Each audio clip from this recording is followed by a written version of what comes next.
Raw Crew, welcome back to the It's Not Fake Fan Cast. Again, we call ourselves the Fan Cast because podcasts are reserved for journalists. We're not journalists, we're not reporters, we're not insiders, we're not bookers. We don't interview people. We will be interviewing wrestlers. We're not on-camera interviewers, and we don't own a motherfucking thing. But what we have done is spent our time, effort, energy, and money for decades on the one thing that we all love, which is professional wrestling. And now we're spending our time with you, the fans, because we are fans. Let me introduce you to the crew. Malachi B. Jones. What's up, my good brother? Content guru, producer extraordinaire. What you got for us? Yo, what's up, my freaking Raw crew? I miss my Raw crew because I haven't been on here in forever. First thing I'm going to say LCS. Like, comment, and subscribe to this video. And the other thing I want to say is I want to give congratulations that Mr. Antonio Marks found his tag team member for Future Forever. You know, congratulations to Antonio Marks and his bride now that he's with. Very happy that happened. That's all I want to say. I'm ready to go. First of all, motherfucker, you only missed one show, so you wasn't going that long. But yes, shouts out to Reggie and Anna on your nuptials. Just don't have no more babies. And again, welcome back to our special guest. You're going to be hearing from him a lot more. The tape guru. This man got the biggest tape collection this side of Jim Cornette. Joey Wrestling. What's up, Joe? Good evening. Good evening. Well, what's more than good evening? Yeah, man. What's up? Talk to the people. Man, nothing. Looking forward to talking about this stuff. There's a lot of good stuff going on right now. I know you're ready to dig in. And I am your host. I am. I'm ready to go. And I am your host, Ahmad, the Dark Show. And again, if you don't like my nickname, I'm going to pull up in my Alberto Del Rio limo and turn your page. Malachi B. Jones. I'm going to get these sponsors out the way real quick because if I don't, I'm going to forget there's a lot we're talking about. I'd like to shout out our sponsors, King's Cannabis. If you are in Eugene, Oregon, or actually anywhere in the Oregon area, go to your marijuana dispensary and look for King's Cannabis. They just came out with the strawberry cooler. They got the God's Breath. The shit is fire.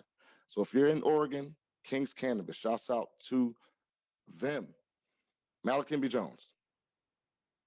What's the headline? I already know what you're going to say. Yeah, the headline is Phil Brooks and Bryan Danielson. If you don't know who they are, maybe you could not be a fan, but they're all going to be all elite very soon. That's the big news of the week. You even know who that is? CM Punk and Daniel Bryan joining All Elite Wrestling. Let's talk about it. Holy fucking shit when I saw this. First of all, it's like a double fucking whammy. When I saw that Daniel Bryan was definitely going to AEW, I was like, yo, this is the craziest shit ever. And then followed up by CM Punk. Now, see, the CM Punk thing, man, is that confirmed, Chimpy? They keep saying rumored, but All Out is in Chicago. So I think what they're going to do is they're going to keep rumoring it until like that night. And everybody's going to kind of watch that pay-per-view at All Out in Chicago. You could be seeing CM Punk. Like there's been a lot of people, you know, everyone's saying it all over the internet. A lot of fans, like, we're not stupid. We know what's happening. It doesn't look like this is a hoax or a play along. No, it definitely sounds like it's real. I mean, when is All Out? Is All Out in September? Yep, September. Okay, gotcha. My only issue is nobody has announced it. You know, I mean, it's like the wrestling world is talking about it, but Daniel Bryan didn't announce anything. CM Punk didn't announce anything, and All Elite Wrestling didn't announce anything.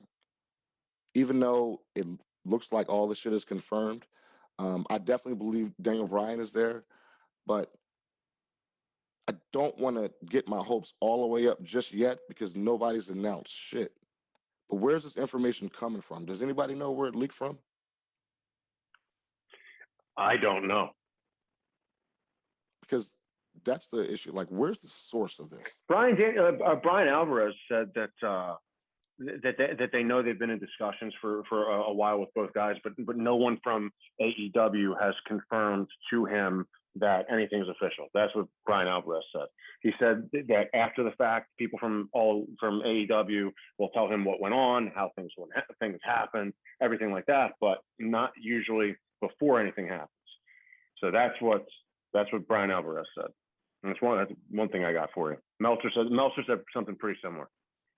Okay, well, we can't really go by what they say because they basically work for All Elite Wrestling. I Yeah, mean, pretty much. they Right? don't work for them, but it's like, I don't know if you ever watch college basketball. It's almost like when Dick Vitale would do a Duke game. It's just like, that's a hometown. That's a Yeah. hometown call right there. So, I mean, Dave Meltzer, man, he sucks so much All Elite dick that I don't believe nothing he say, man. How about the statistic that they came out with that Matt Jackson has the highest collaborative star rating of anyone in the history of pro wrestling? That guy, of everybody, Matt Jackson. Is that a fact? Yeah, I watched the video on it. Yeah, like Meltzer came out with a stat that he has however he did, he has the highest, the most star matches out of everybody that wrestles. Yeah. See, that I mean, makes that's absolutely ridiculous. Has that guy ever been in a gym his entire life?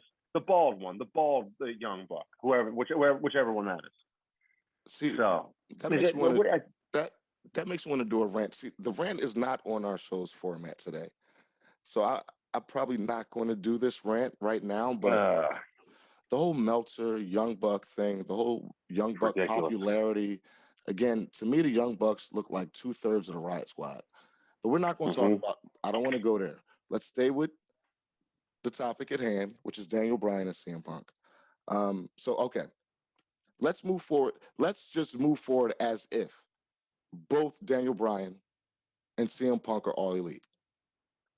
If that's the case, God damn it, this is going to be some fun shit to fucking watch. Can you imagine the matches that Daniel Bryan could have in All Elite Wrestling, or the matches that CM Punk could have, or a faction that they could start together? Can you imagine all the things that they can do with all the guys that All Elite has? It's almost set up perfectly for those two guys. I know people talk about All Elite bringing in WWE guys and constantly doing that, and they kind of get criticized for it, but you can't criticize them for Daniel Bryan and CM Punk, Chimpy. Definitely can't criticize them at all. And here's what I'm gonna say about them being signed. The internet is a really good thing. They totally, they were right about Andrade. They were right about a lot of stuff about Aleister Black when he was in WWE, about his storylines and stuff. AEW waits for that picture. You know what I'm talking about? The picture of the wrestler where it says their name is All Elite. Here's the only things I'm worried about with this. I'm not worried about Daniel Bryan. Absolutely not. I'm not worried about him. I'm worried about CM Punk. I know you, Dark Show, are a CM Punk fan. You've been a huge CM Punk fan for a long time. But that man hasn't wrestled since when? How do we know? Doesn't matter. Absolutely doesn't matter. But we don't know if he's going to be the same CM Punk he's been before, that we were used to. That 235-day championship reign, the beast. Like I would love to see that CM Punk against Kenny Omega. Are we going to see that here? I don't know. I'm going to answer your question with one word. Sting. Sting. There's no way he'll be any less or worse than Sting. Sting is doing a pretty good fucking job. I think CM Punk would be the number one man in WWE right now, other than the part-timers, and he's going to be your number one man in AEW. CM Punk is the equivalent of a 5-tool performer in pro wrestling. He absolutely is. So there's no one in either company really that can touch everything that he brings. Now, okay, we're going to take Lesnar off the list. We're going to take Cena off the list, The Rock, the part-time guys. But anybody on those active rosters, that's your number one man right there. I mean, and by the way, he's the biggest star. CM Punk is the biggest star in wrestling that AEW could have gotten, and it looks like they're going to have him. So it's fantastic. Is what it is. To add to that, I think CM Punk is the type of person where if he wasn't ready, he wouldn't do it. Exactly. He wouldn't do it because he already embarrassed himself. The last time we saw CM Punk in any type of competitive nature, he was getting his ass whooped. And it happened twice in a row. See, I don't care about that. What I'm saying is he's not going to, just for himself, he's not going to put himself in a position where he's going to underperform again. I can't see it. And especially, he's coming in with Daniel Bryan. It's like a full circle Ring of Honor situation. No pun intended with the Ring of Honor in Full Circle, but I mean, this is CM Punk and the American Dragon, Bryan Danielson, all over again. Now full circle, 20 some years later, and now they're here and they're mega stars going to, you know, the hottest company right now. You know what I'm saying? As far as casual fans go, because the hardcore fans, the hottest company right now is Impact. But as far as just mainstream, the hottest company right now, as far as, you know, going More product. upwards, yeah, with an upwards trajectory is AEW. And CM Punk is the biggest star they've ever brought in. I mean, Yeah. you got Chris Jericho, so he's as big as bringing in Chris Jericho. Yeah, I agree with that. Absolutely agree with that. CM Punk was your number 2 merchandise seller in WWE to John Cena.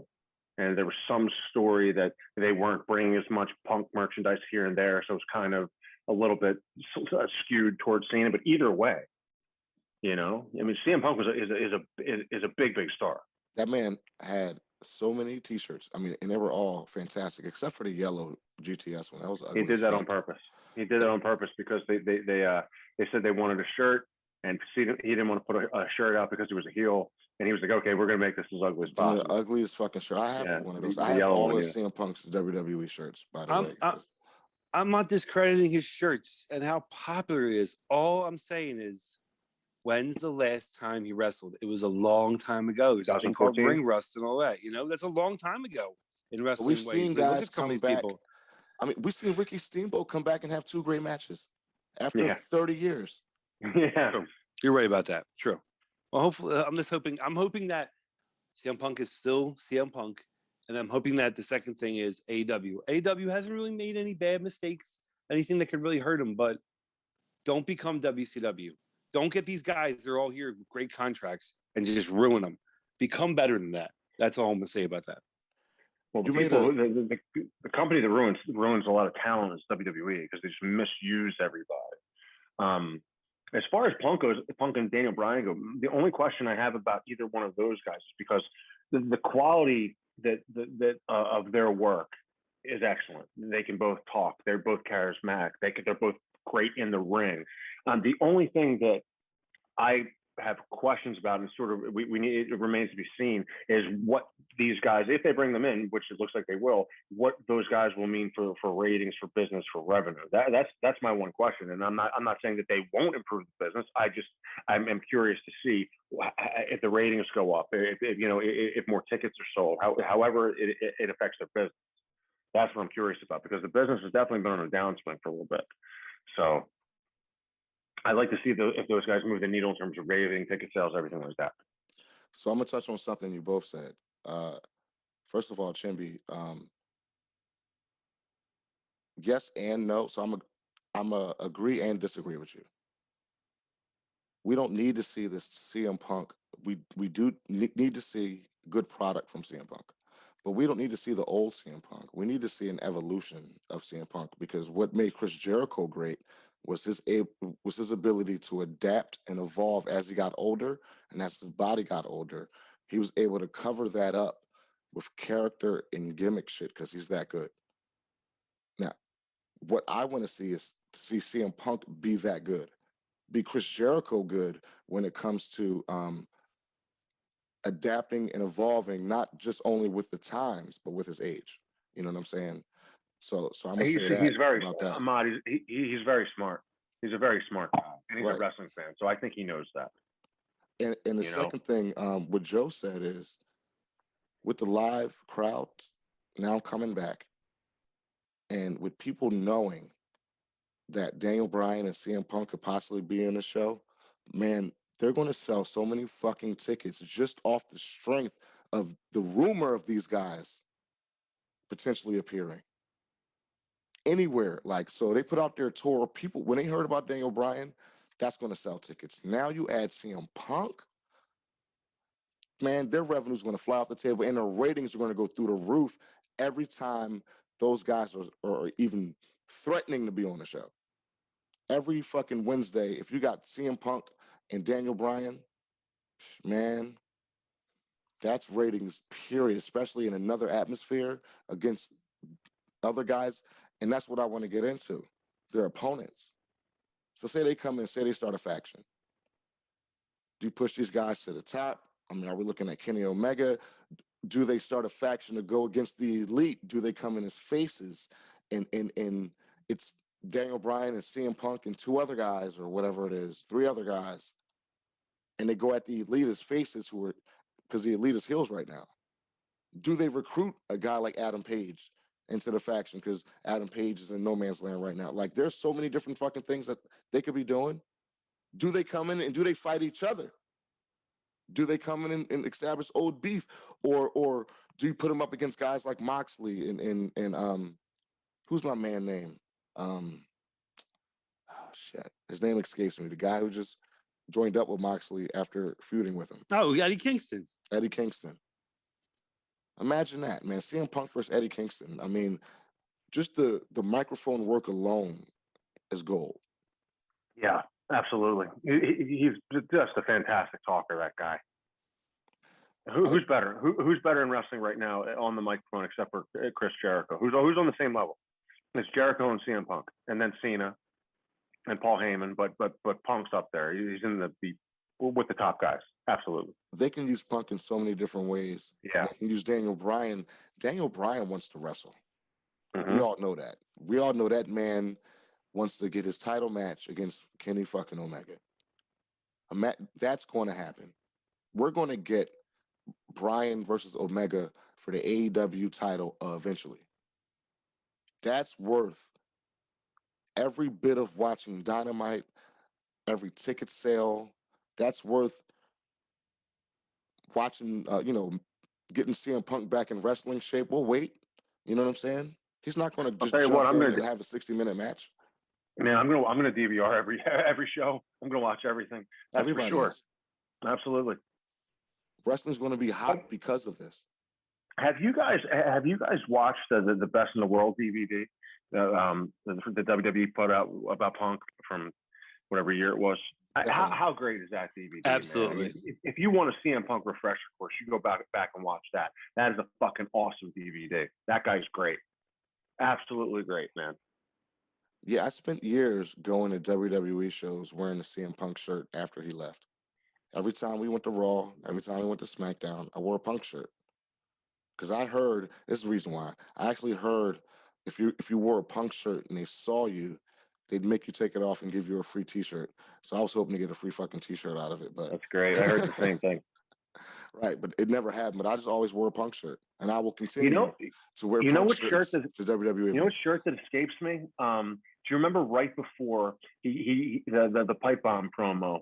He had that when he was the leader of Nexus, and it was the Punk fist with the Nexus like lightning bolt or whatever it was. I don't see that anywhere. That's the one shirt I haven't been able to get. I mean, it's pretty badass. Talking about the black one with the yellow. I got that one. Yeah. That's the only Punk shirt I don't have is knees to faces with the captain mark. Yeah. That's the only one I wasn't able to get. I have one in my closet here. And that was during against the Rock. Yeah, that was a feud against the Rock, exactly.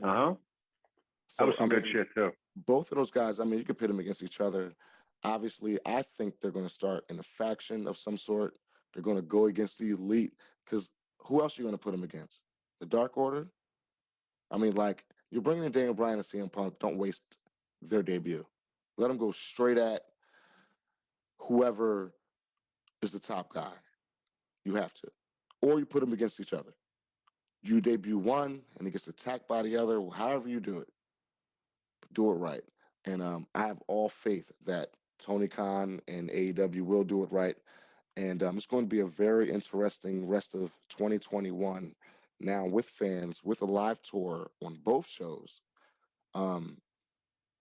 It's going to be crazy. Impact is about the tour. It's going to be a very good time in wrestling. I think this fall, like post SummerSlam, going into the new year, going into Wrestle Kingdom, I think is going to be some of the best shit we've seen in a while. I'm certainly excited for it. I'll tell you that much. Absolutely. Yeah. Good stuff, man. Should be. Chin, what's the next topic, brother? The next topic is SmackDown. Finn Balor returning, which is amazing and great. We haven't seen him in a while. We thought he was on NXT, and he came down SmackDown to beat Sami Zayn up. So let's talk about that. That was definitely a surprise for me. Even though, well, it's not a surprise that they brought Finn back up to the main roster because we talked about that, and we kind of knew after he lost the title, you couldn't really put him anywhere in NXT, and he was definitely ready. Now you kind of bring him full circle. You have him go up against Roman Reigns, who actually holds the title that he never lost, which is the Universal title. So not only do you put him in the main event against a quote unquote world champion, but you put him in the main event against the big dog who has the title that Finn never lost. So not only does it make storyline sense, it's a nice breath of fresh air that Roman gets a new opponent. And we're definitely going to get a great match out of that. And now we're seeing a different component to the storyline with Roman and John Cena. Like the Roman Reigns John Cena storyline isn't so linear now, right?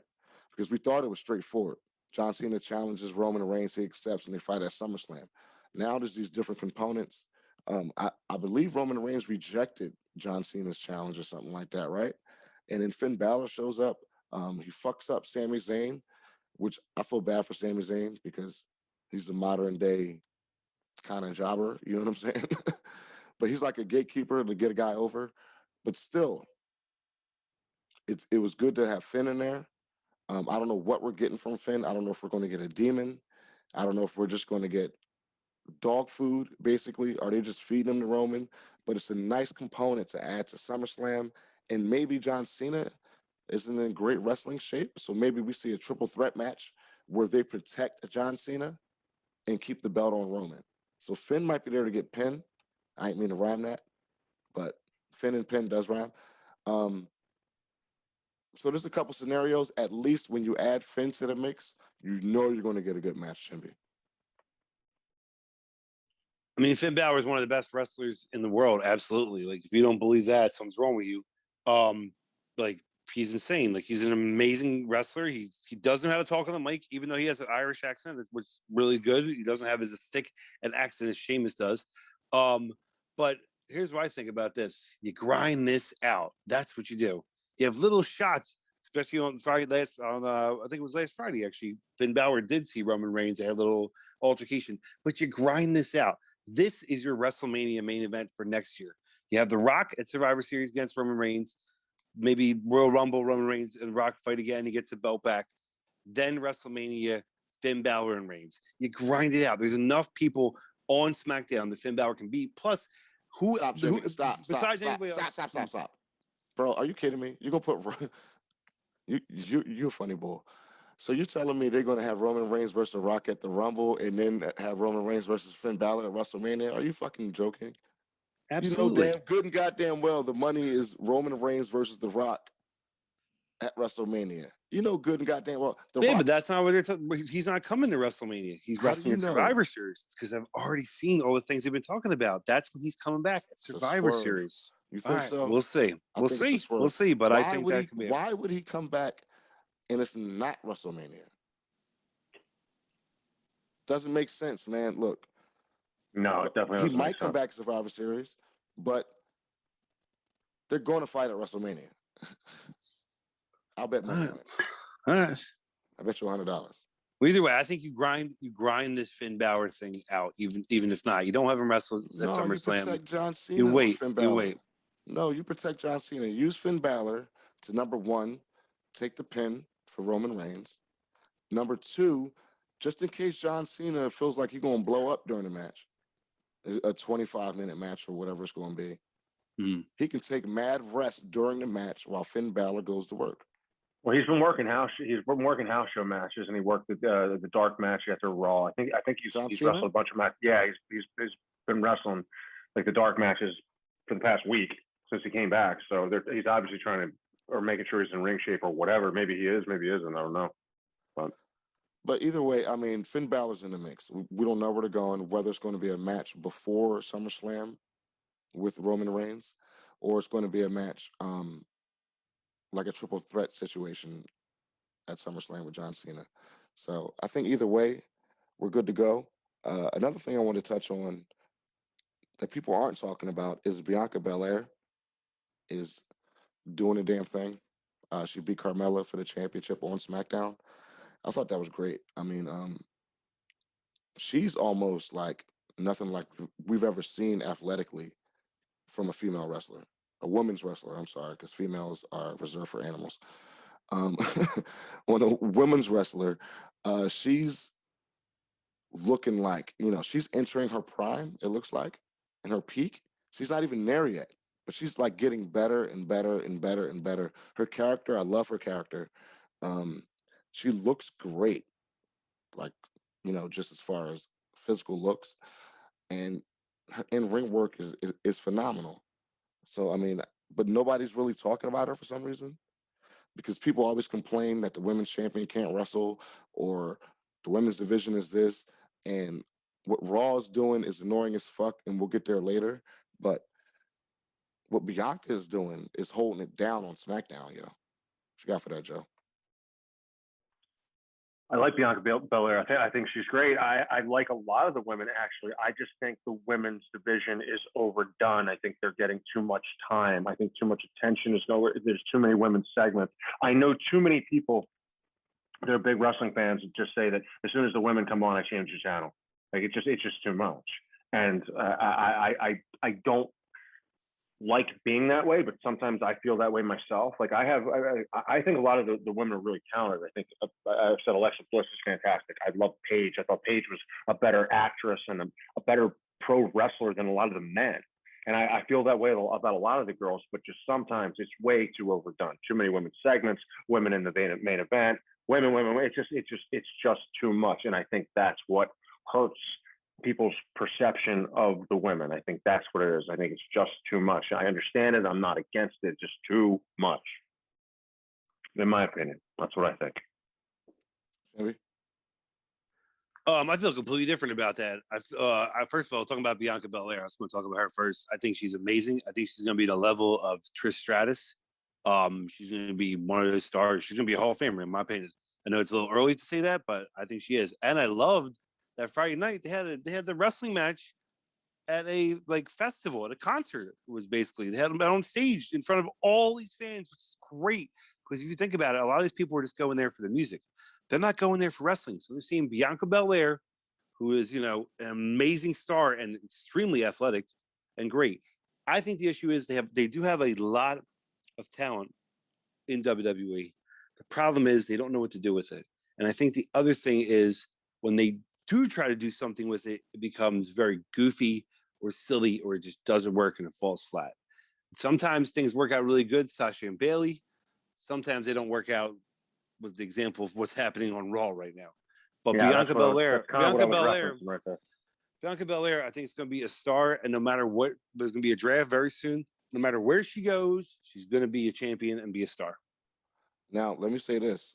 Shouts out to WWE for doing something different. I mean, SmackDown has always been the better wrestling show, but for them to have those matches at the Rolling Loud Festival was kind of insane.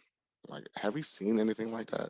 You know what I'm saying? They're just going to cut to Rolling Loud, a crazy ass music festival, and have a couple of matches. Because if I'm not mistaken, Angelo Dawkins and Chad Gable also wrestled at that festival. That shit was crazy, man. I mean, again, but I agree with both of y'all. Bianca Belair is fantastic, but you can't oversaturate something that's men. It's going to sound weird. Men are watching wrestling to watch other men wrestle. They give. I know. It's true. It is very true, but it's a sport. You know what I mean? Not saying that women's wrestling is like the WNBA and nobody watches it, but you can't shove it down our throats. Now, when it's awesome, we definitely buy in. We've bought into a lot of women's main events on pay-per-views, even on the first night of WrestleMania, and we thought it was great. I thought it was fantastic. I've seen a lot of women's main events and a lot of women's title matches that were fantastic. But the bullshit is just like the bullshit on the men's side. We don't really need it. and sometimes it is too I much. fucking love a lot of women's matches I've seen. I like a lot of angles. I mean, Charlotte is a fantastic athlete. She's had a lot of great matches. I go to WrestleMania every year, and I remember thinking to myself that she had the best match on a couple of the shows. So it's not that at all. It's just like the stupid shit that we see on Monday Night Raw, the superhero. That's. But we'll get to that a little bit later. You know what I'm saying? Let's finish up on Yeah. SmackDown because that is our next topic. I do want to talk about Seth Rollins and Edge. I think we're looking at an incredible match that's coming up. I think they have time to plan this match. They have time to build it. But I think more importantly, they have a good amount of time to plan it. Because I think what we're going to see at SummerSlam is definitely going to be something great. You know what I'm saying? Seth Rollins is great at making everybody, including himself, look fantastic. That man, he's one of the best in the world. He's one of the best all time of making himself and his opponent look great in a match because he's done it time and time again. And then we're talking about Edge, he's basically shaking the rust off by now. They brawled, you know what I'm saying? Like they got it on. We know it's going to be a SummerSlam match. How do you guys see this? Can I ask you a question about Seth Rollins? Okay. What do you think of Seth Rollins' delivery, Ahmad? That's you. As far as delivery, when he speaks, his delivery, his acting. So Seth Rollins does sound like he's reading off of cue cards a lot. You know what I'm saying? Or the laughing. You can tell Seth Rollins is one of those guys who doesn't improvise much. He just memorizes what's given to him and says it. But I think he makes up for it with everything else he does. Yeah, I mean, I think everything else he does is more of a strength for sure. Yeah. Did you see that? Did you see in the hallway when he was laughing at Edge the other night?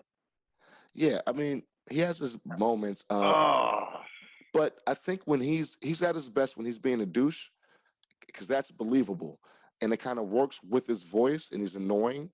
So I think it kind of works in that way. Like he's supposed to be annoying.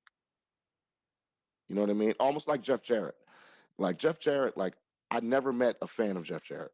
People, you just hated this guy, and he was doing his job because that guy would get boos. Jeff Jarrett would never get no reaction. He would come out to a sea of boos because people just were fucking sick of this douchebag, and he was great doing it. You know what I'm saying? Like I give him respect now, looking back, but there's no way people like he didn't have any fans while he was active, and it worked so well for him. And I think drank with Seth Jeff Rollins Jarrett is one one night. of those guys. I think Seth Rollins is one of those guys. Okay, all right, fair enough. I drank with Jeff Jarrett one night. I immediately became a fan of him after that. Well, that's different because you met Jeff Jarrett, the man.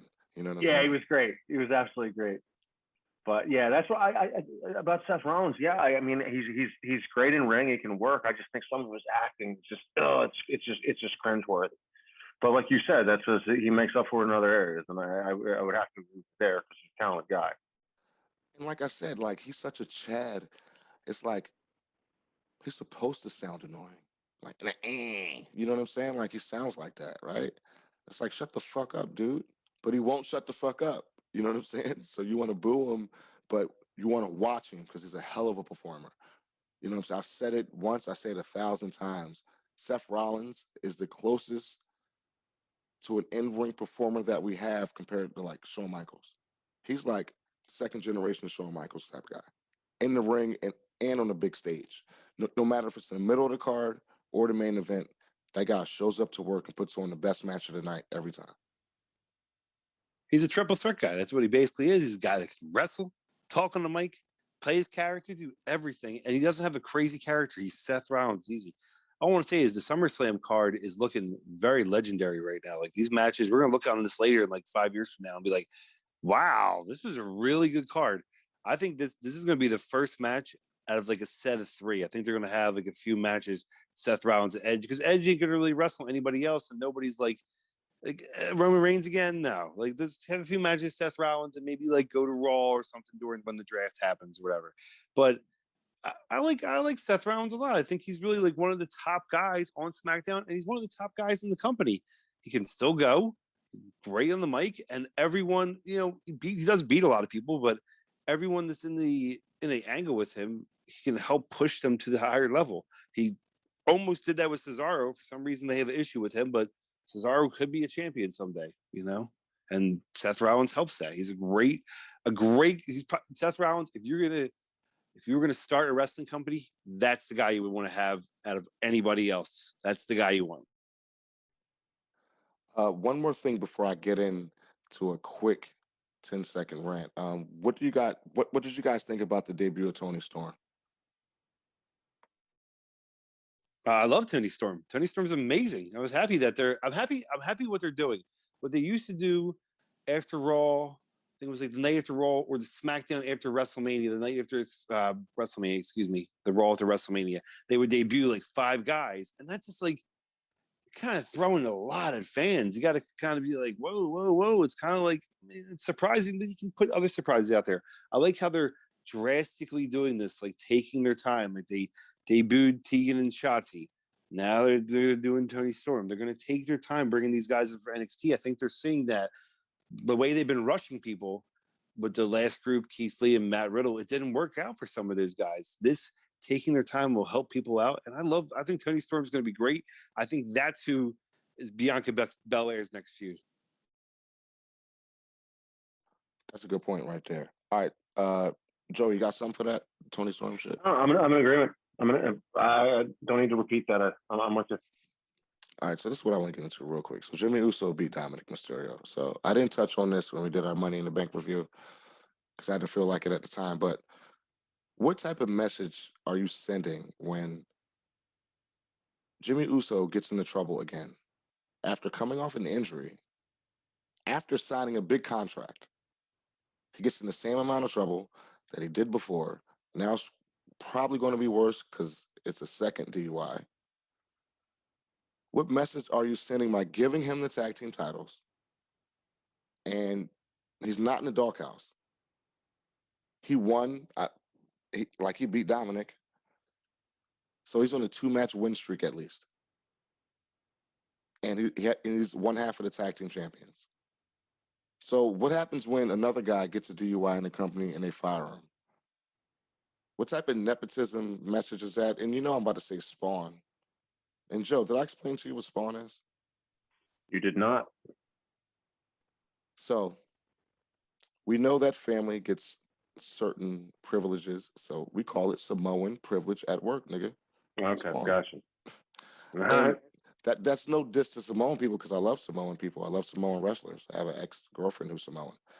And she was thick. She wasn't fat. She was just thick. But what message are you sending? You know what I'm saying? Like, to other wrestlers, I can get a DUI and win a world title, a tag team title.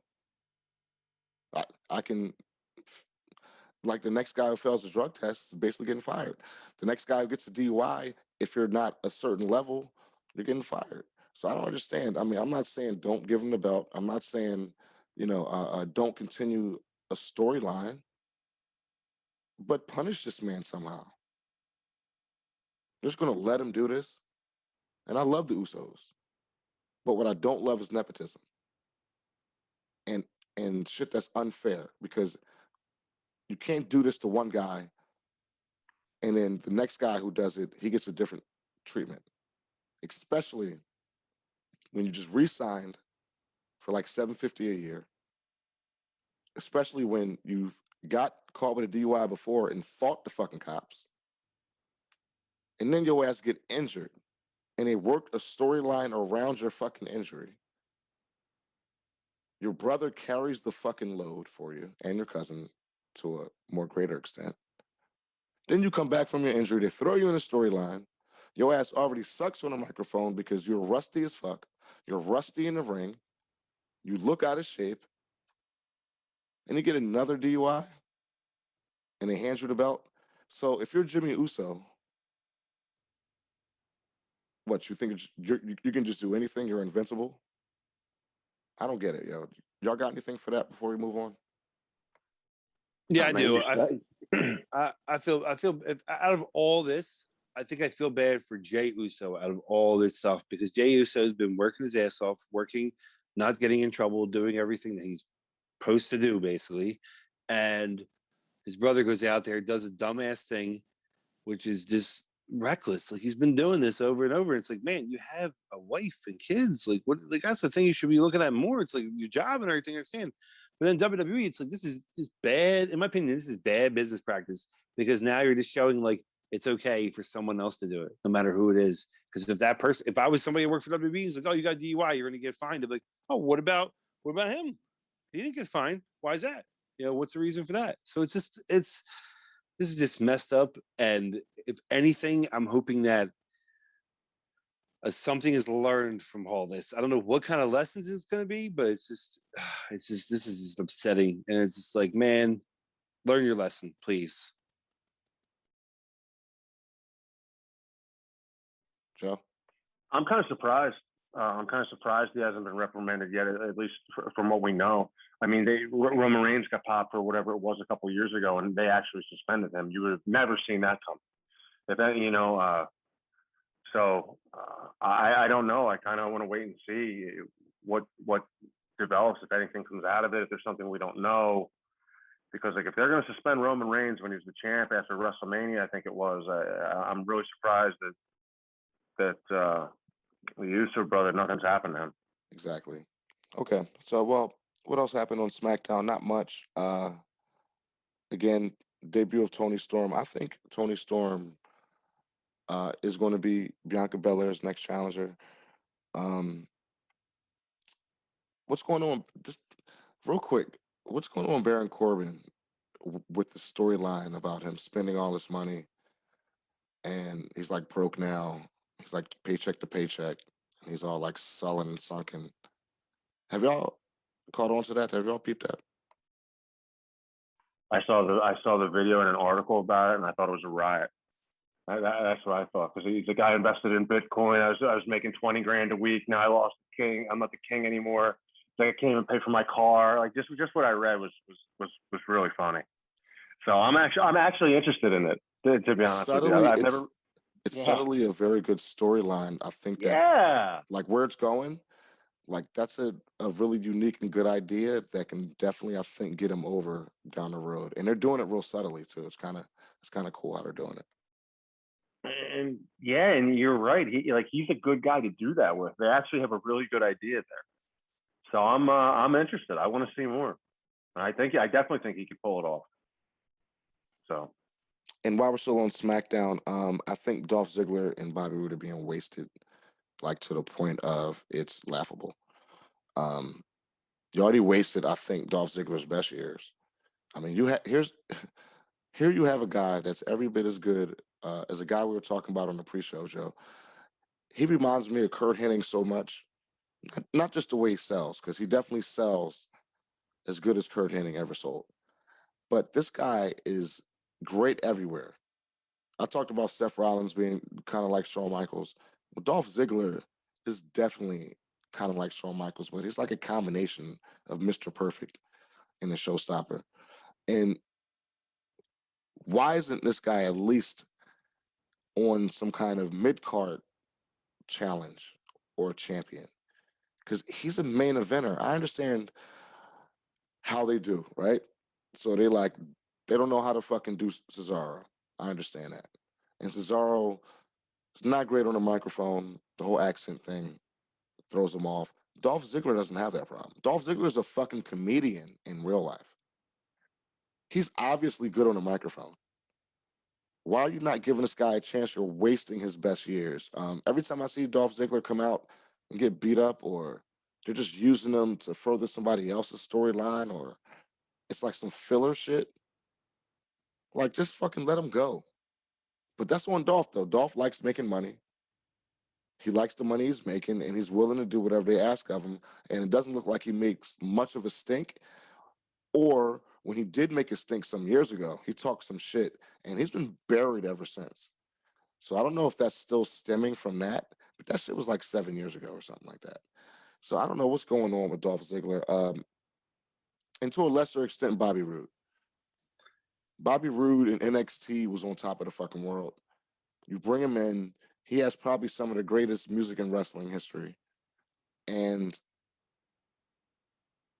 you don't capitalize off of anything. You immediately put him on the bench.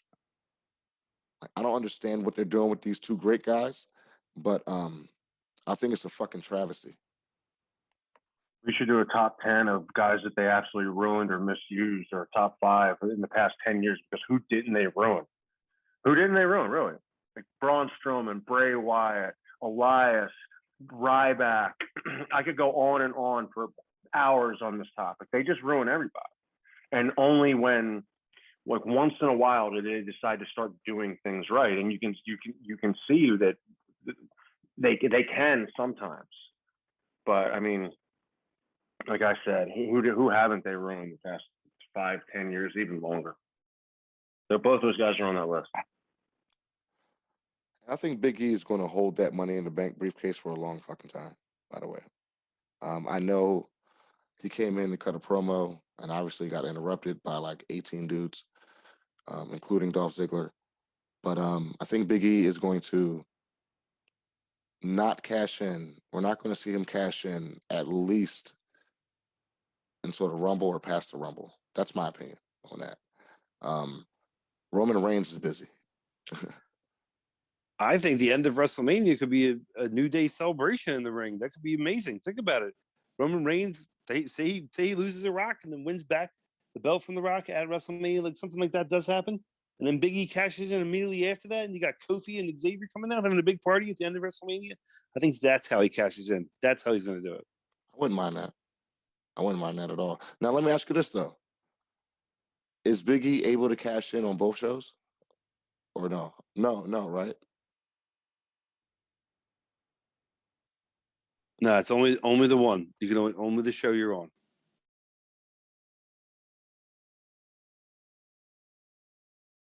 All right, so I think we wrapped up on that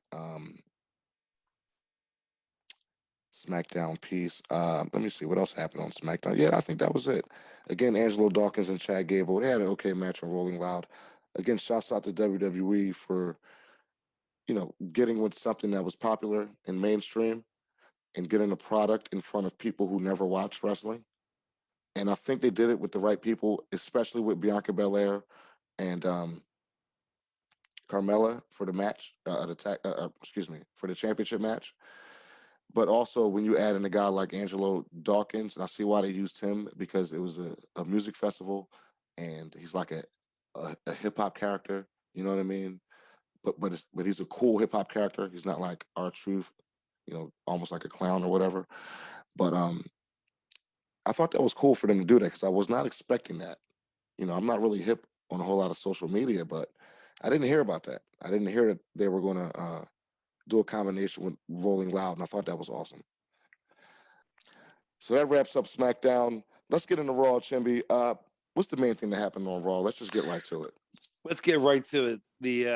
We had a cash in about recently with Nikki ASH, almost a superhero, cashing in and winning the women's title.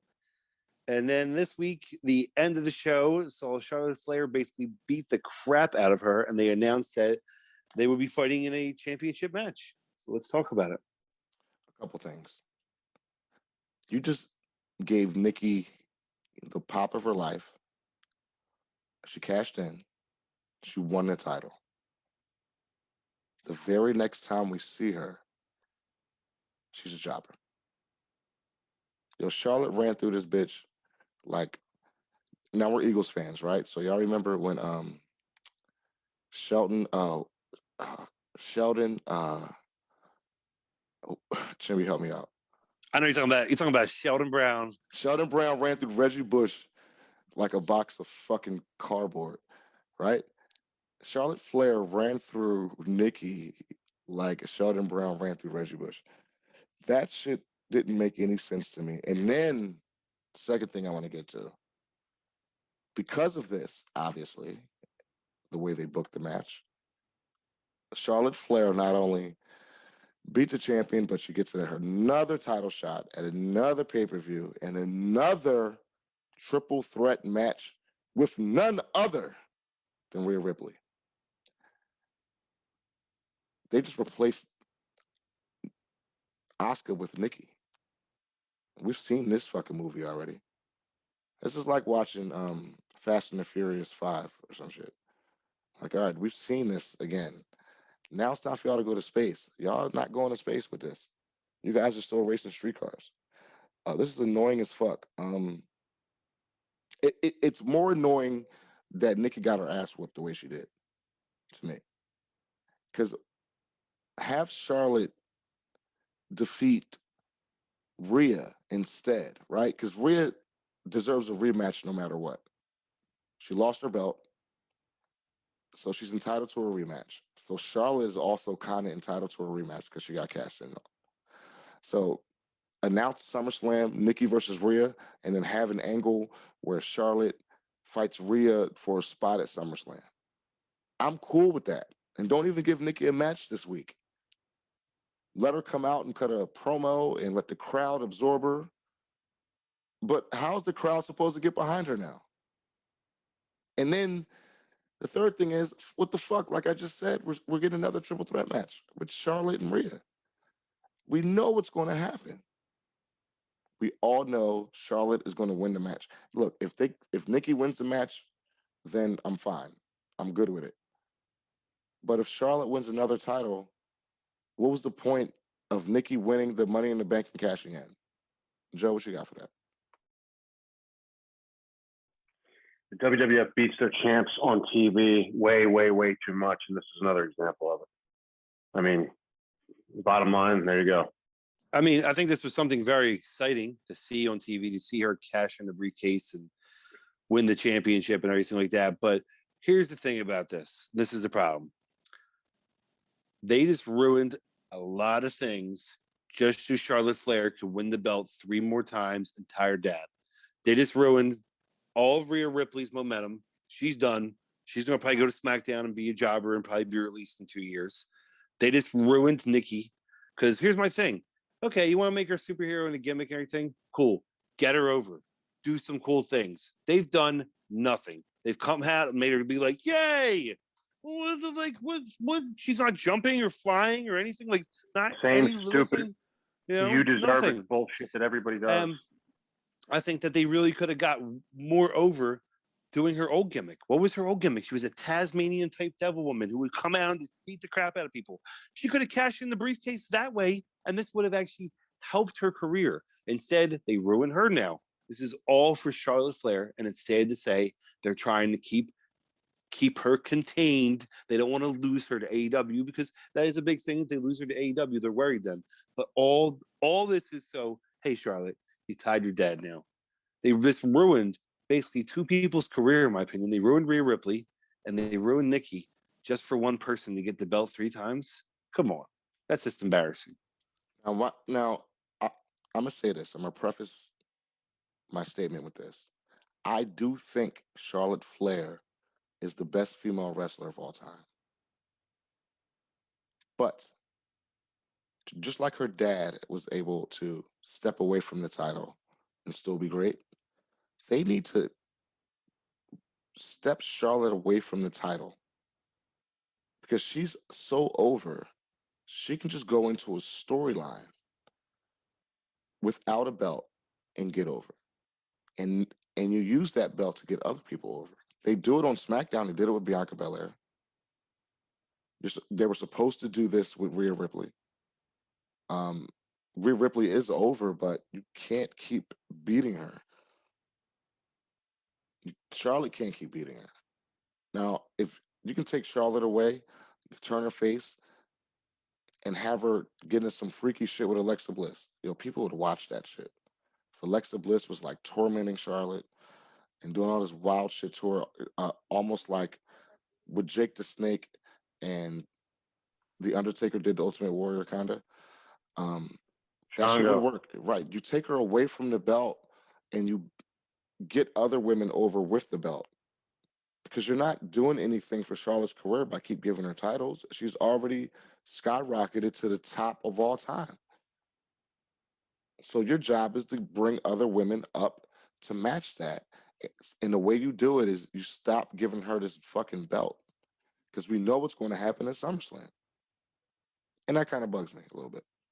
It should bug you, and it should upset you that she can't do what her dad did. For example, Ricky Steamboat and Sting. They're two different type of wrestlers. Both those guys are, and Ric Flair got them over. Charlotte Flair is not getting over Nikki, always a superhero, and she's not getting over Rhea Ripley. She wasn't getting her over during this. So it's just really, this is just a very, of all things on Raw and all things happening on wrestling, that they ended the show on this week was very upsetting. It was just very upsetting to me, and it's just very stale and just static. It's like almost like, what's that called? When when you turn your TV off and that static comes on and whatnot. I wanted to see that happen at the end of Raw. I would have been more excited if that happened. Like, wow, that's how we ended. Wow, all right, cool. Like, this is just not an exciting storyline. Joe. It just had a very this is kid stuff feeling to it. It just wasn't good programming from what I saw. Like, you just saw Money in the Bank a few weeks ago, and I've been very critical of WWE for a really long time. I thought that show was absolutely fantastic. I gave it an A. Like, I thought it was perfectly booked. I thought the matches were great. I thought everybody had a great night. Cool.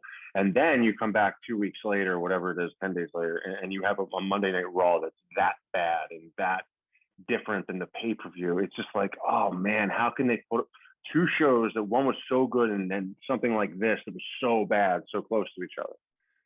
So, I guess they have a different, I guess they're writing for different things on different nights, I guess. I don't know. Pretty bad. Well, let's move on. Chimpy, I think the next thing is, what happened with Bobby Lashley this week? Bobby Lashley is a new challenger, and it is Goldberg. So let's talk about that. So we kind of touched on the last show after the Money in the Bank review, but I'm not mad at the SummerSlam pay-per-view being Roman versus Cena and Lashley versus Goldberg, as long as Lashley goes over.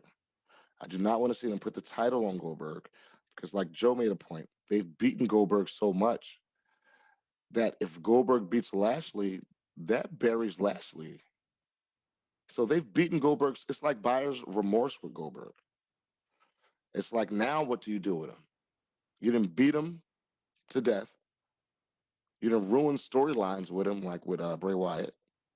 Now you bring him in against Lashley. You have to beat him again. And it's a shame that you're doing that. But if you put him over and you give him the world title, the WWE world title, Lashley is automatically buried by losing to Goldberg. Straight up. Like, I don't even know. I guess because of his contract, he has to wrestle 2 matches. But that's what worries me. Because if he wins, then we got to see him again. And then they'll bury Goldberg again. Because we know if he wins, he's not going to be some long-running champion. He's going to lose it within a month, whether it's the next day or in 30 days. So I get it, and I'm for it if he loses, if Lashley goes over. But it makes no sense to bury Lashley just to later bury Goldberg. You know what I'm saying, Champy? 100%. It doesn't make sense to do this. Like, I understand they needed to have Lashley fight a big guy at SummerSlam and everything, but Goldberg is just like, no, we're done. We're done. Like, I'm just done with this. Like, I'm done. It's like an old movie you've watched 15 times. Like, hey, you want to watch this again? I'm like, no, I'm just done with that. I've watched it enough. I know what happens. I don't need to watch this no more. That's what it's like. And I'm just tired of it. It's just over. Probably what's going to happen is Goldberg's going to win SummerSlam, though. Night of Champions or whatever. I think pretty sure that's the next pay-per-view in September. Lashley's going to win the belt back and still look good, hopefully. That's one thing I'm worried about. You don't bury this guy. Lashley has worked hard. He had his own stable in last summer that was really good. This summer, he's the champion. It shows that guy worked hard. One summer, you have a stable, and I think he did have a belt. I don't think he had the main belt. But this summer, he's the champion, and he's looking great. Don't bury this guy, please. I'm just worried. That's what I got to think about that. I don't see that happening at all. I could be wrong, but I don't see Goldberg winning this match in any way, shape, or form. I mean, apparently he has two matches a year. He already lost to Drew McIntyre, who's one of the worst WWE champions in the history, or worst champions in the history of professional wrestling, in January. And and basically that to me, that's what ruined Goldberg. I've never been a huge Goldberg fan. However, I thought he could be used effectively, but they just beat him. Now the allure is gone, and it looks like they're just going to bring him in again. It's just, I think the whole Goldberg situation is old because of their mishandling of Goldberg. I think they could have used him a lot better. And it's just, okay, like I'm cool with seeing the match, but I just think I said this in the last show, I think they just really, really damaged Goldberg. And it's just another case of bad booking, if you ask me. I thought he could have so much more impact if they just handled him better, and they don't. They just waste everyone. They even wasted Steve Austin. When they had him for a night, they don't even use him effectively. It's just I just don't even know what to say. It's just what they do. It's what I was talking about earlier. They have so many guys they ruined, and unfortunately, that's just where we're at. But I don't know. I don't see Goldberg winning that match. It's such a contrast between Raw and SmackDown too. While SmackDown, even though they're not perfect, they do a lot of things right. And they put on a hell of a show, and a lot of things they do make sense. Raw left me confused on multiple levels, especially if you combine last week to this week, kinda. There's a lot of things that happened. So let's run some. Well, first of all, the first thing, hold on, before I get into the shit that I have a problem with Raw, um, the one thing I do like is Damian Priest and Sheamus. I think we're getting something good out of that. Sheamus has elevated the U.S. title. He's doing some of his best work ever, and this is a former world champion. He did great work again with Cesaro in the bar. He's doing great work right now, and Damian Priest, he's helping elevate Damian Priest to the level where he can potentially be a star, and Sheamus is going to be like the foundation that's responsible for that. That said, unless y'all want to talk about that real quick, because I got a lot of problems with this show. So if y'all want to talk about Damian Priest real quick, go ahead. Yeah. Can I say that I think Damian Priest looks like a creep? Like, he just looks like a complete creep. That's the first thing I think when I see the guy. Every time it's like, oh God, like what's going on? And I threw that out to my buddies who I watched the show with last night, and they're all saying the same thing, and they all know wrestling, and they just were saying different things just didn't go with his character. I don't know, man. There you go. I said it. I think he looks like a creep. I like Damian Priest. I think he's. I'm not saying hold on. I'm not saying I don't unique. like him. I'm not. Oh yeah, unique. That's another word for it. Like I'm not saying I don't like him. I'm not saying he's not good. I'm just saying like looks like a creep. That's all I'm saying. But go ahead. He gets it done in the ring, though. I get where I'm just gonna say one thing. I get what you're saying. It's like, hey, that guy's good. He's a nice guy, but he looks like a weird freaking person. I mean, just looks weird. That's it. It's not anything bad. It's like it looks weird. I think this is gonna be. I think he does beat Sheamus for the belt sooner or later, and this is just another good storyline happening. So thank God they found somebody for Sheamus, because I was worried for a little bit. All right, let's get to the confusion. So the shit there's a couple things. All right. So last week we see Karrion Kross versus Jeff Hardy. Jeff Hardy rolls him up and beats him, then catches COVID, right? He caught COVID, or did he caught COVID, right? Yep, he has COVID. Okay, so this is what the WWE gets. Fucking dickheads. They paint themselves into a quick corner. It was like a fast, because you job Karrion Kross, you debut him and then job him, right? The NXT champion. And then it looks like, okay, you're going to do something with Jeff Hardy, or maybe do something with Karrion Kross and Jeff Hardy, and then the man now is in health and safety protocol. Now what do? You debut a guy and you beat him.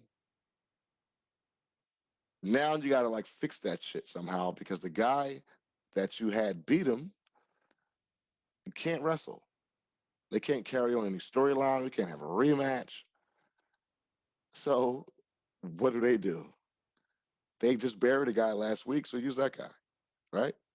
So Karrion Kross now beats Keith Lee, I believe via submission. So we can all say that Karrion Kross owns Keith Lee, because he's whooping his ass in the next scene. He just whooped his ass on Raw. So Keith Lee is buried now. Like, fuck it. Like, he can do nothing for the next at least 6 months or so. He's jobbing out. He's a jobber. You might as well make him the Funkasaurus. You know, that's what he's reminding me of right now. He's reminding me of the fucking The other guy they ruined. Funkasaurus. Right. He reminds me of the Funkasaurus. So now you got to refresh on Karrion Kross, and we have to pretend like we didn't see Jeff Hardy beat him last week. That was fucking confusing. Another confusing thing is, why did the Viking Raiders deserve a rematch? That was dumb. I don't even need to talk about that too much, but why? And then they got beat anyway. And then you try to, I thought they were pushing Matt Riddle. I have nothing against John Morrison. I think John Morrison definitely deserves a spot higher than where he's at. But you're pushing Matt Riddle and you just beat him. And you beat him because of interference from almost an AJ Styles. So did I miss a storyline being created? Why the fuck were they distracting Riddle? Isn't that storyline over? Didn't they already, like, the RKO Riddle? Like, so since when do the champions seek out their challengers in wrestling? Like, oh, let's go fuck with this guy after defending our belts. Let's go pick on them so they challenge us for the titles. What the fuck? So I'm all the way fucked up and confused.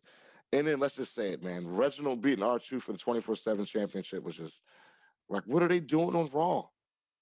Why are we watching this shit? Now, great to see Mustafa Ali.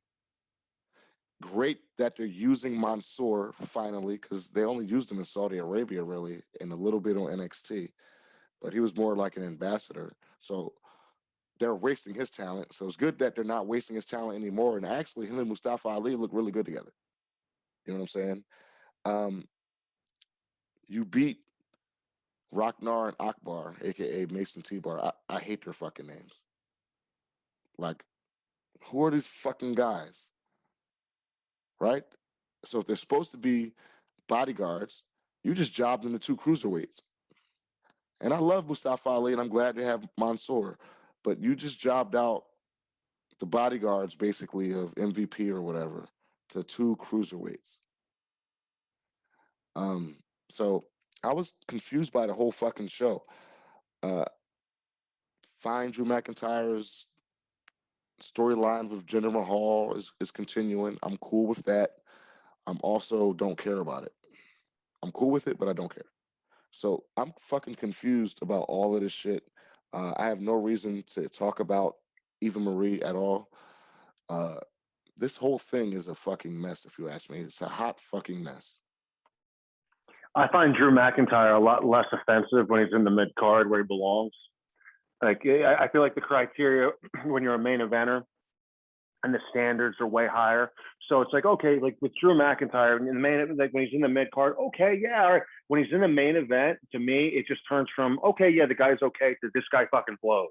Like, I'm really happy to see him where he is now. He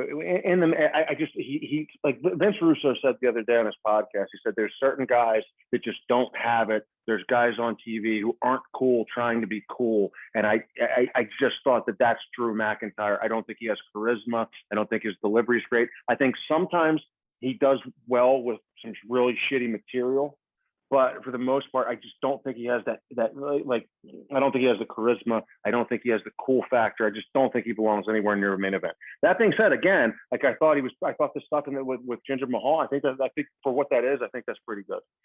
So I'm just glad to see him out of a main event and where he is now. And I like both guys in that spot. I don't dislike Jinder Mahal at all. I'm glad to see him back. Dark Show, you spoke about a lot of different things right there. And I'm going to say this about him.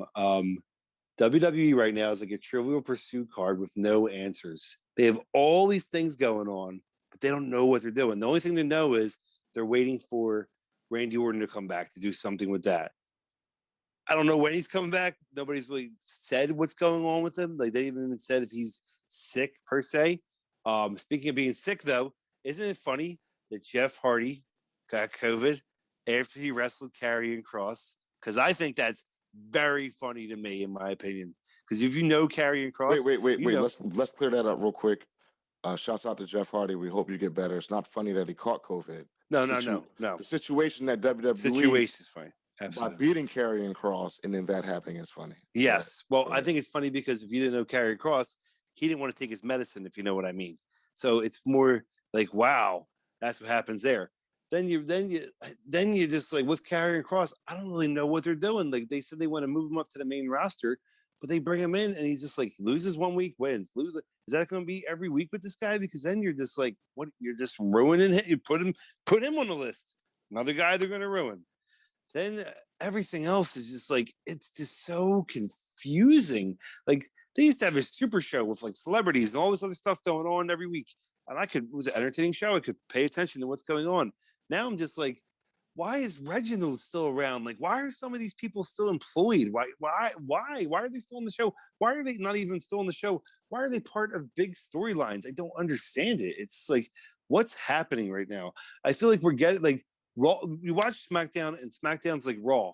You watch Raw and it's like a Nitro from 2000. It's like, what is going on? I just don't understand the delivery or what's happening there with a lot of storylines. Like you could speak literally about 6 storylines right now happening on Raw and be like, I have no idea what's going on or where they're going with this. Yeah, man, it's like you touched on a good point. Randy Orton's not there. So why are the tag team champions going after one guy?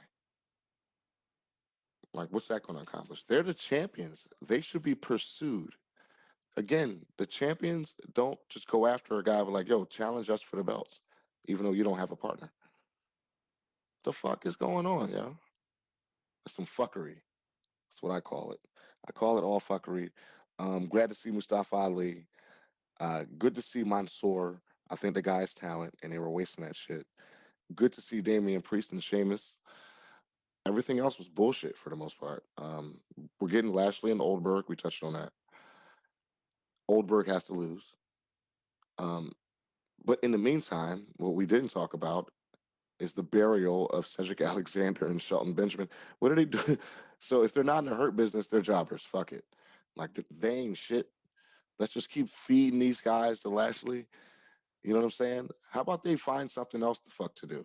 Why don't they form a fucking tag team and then go after Styles and almost like I don't understand what the hell's going on Monday Night Raw.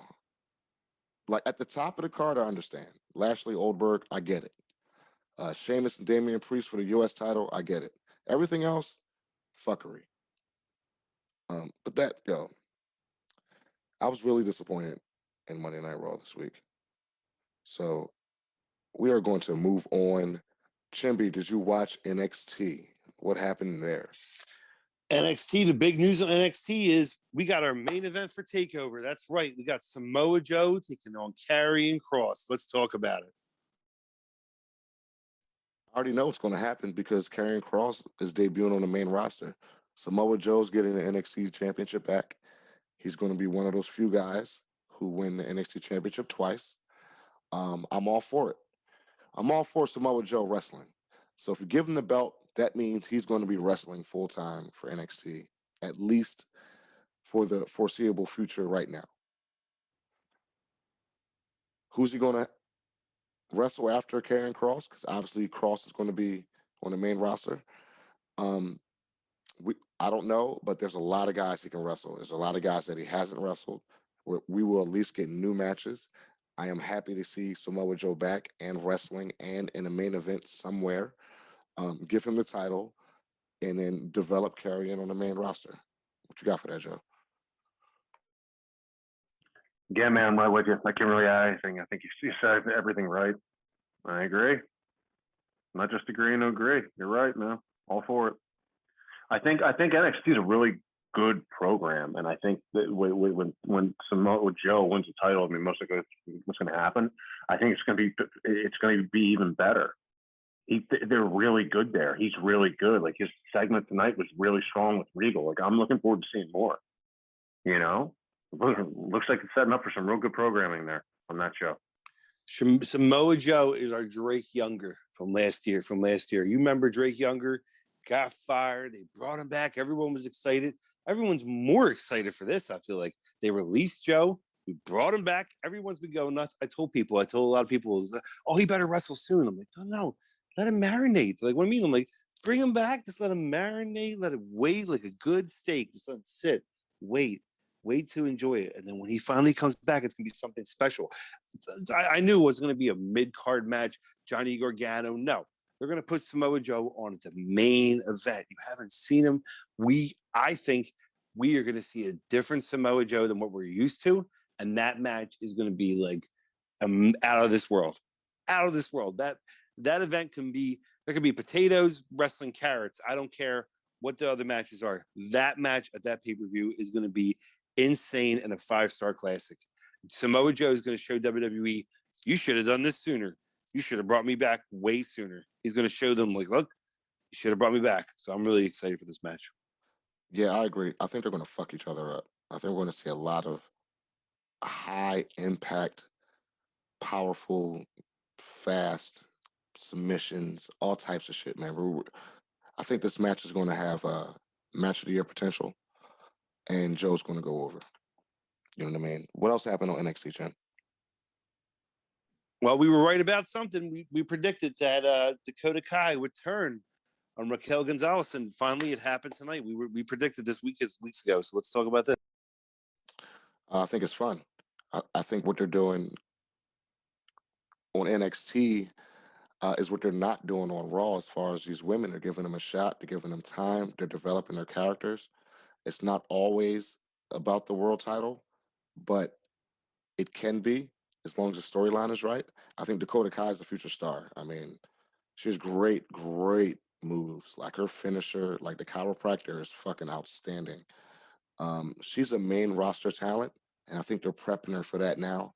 But I think you got to give her the belt at some point. You know what I'm saying? Like whether it's at the next takeover or sometime after that, and then you call her up because they need somebody like her. They need fresh faces. You call her up to Raw too to break up all the monotony they got going on up there. But I'm enjoying that, and we called it. We knew that turn was coming. You split these girls up, you put them in a match, and you build both of them that way. Got something for that, Joe? Dude, I hate to say it again, but no. I mean, you're right on the money. What do you think? What do I think about this match? This match, Yeah. I think, is going to be insane match at Takeover. This is going to be Takeover's women's match, and Dakota Kai is going to get what she deserves. She deserves this belt. She's been working her butt off for it, and it's going to be like almost a passing of the torch. Because you think about it, the past few champions you just had in NXT, you had Rhea Ripley, Raquel Gonzalez. You had, I think, Bianca Belair's champion. So a lot of these people were very muscular, athletic. If you look at Dakota Kai, she is not muscular and athletic. She's a completely different wrestler. And you got to give her the belt, enjoy it for a little bit, and then move her up to the main roster. Take your time with her, and I hope they do. Joe, you're talking about muscular. You're talking about Shayna Baszler. You got to throw her in there too. You're right, Shayna Baszler, indeed. So that's a good point. At least she looks different, but she can go in the ring. So they're kind of doing something different with her, and she's a very unique character. Her moveset is unique. She looks unique. She even has a unique name, and she's good on the microphone. She's great as a heel, but she can also play the face role. So I think they have a lot.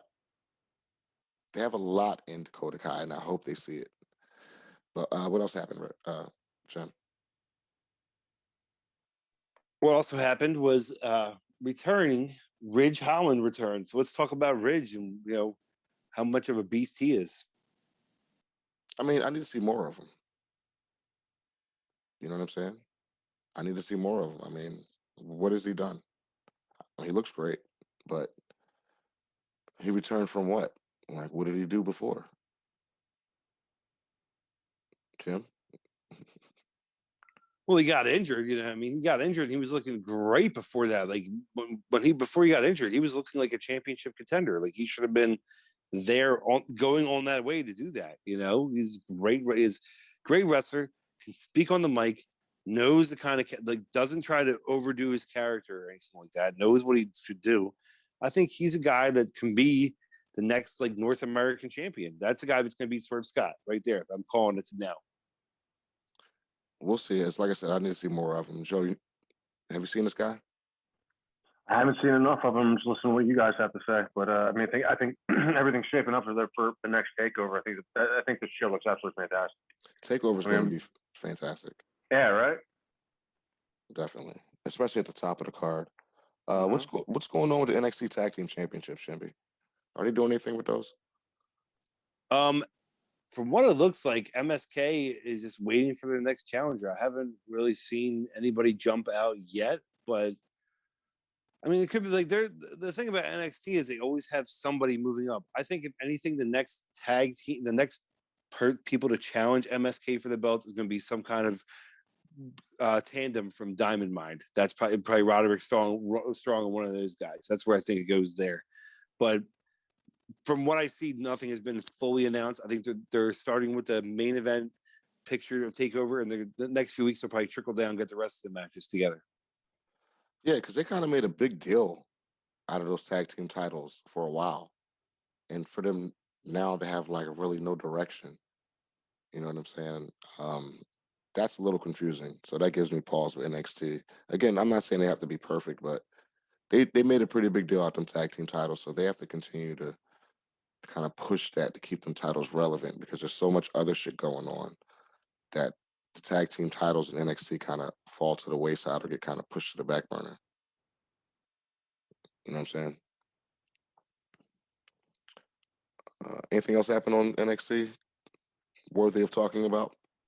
From what I know, I'm not positive, but I think there was a title change tonight with the women's tag team titles. I think we have new women's tag team title champions, and I think once again, Indy Hartwell is with Dexter Lumis. Like once again, like that's. And I think that's it. Like there's no more. Like let's have another storyline with that. I think nope, that's the end of that storyline. They're going to move on to something else with that. So who won the titles? I didn't watch the end of NXT, so I'm actually fast forwarding it through right now to find out. But I'm pretty sure. Just Google it, bro. But either way, it's like I said, just like the men's tag team titles, these women's tag team titles are falling to the wayside too. I mean, obviously not as bad as on the main roster because the main roster's women's tag team titles are just a fucking joke.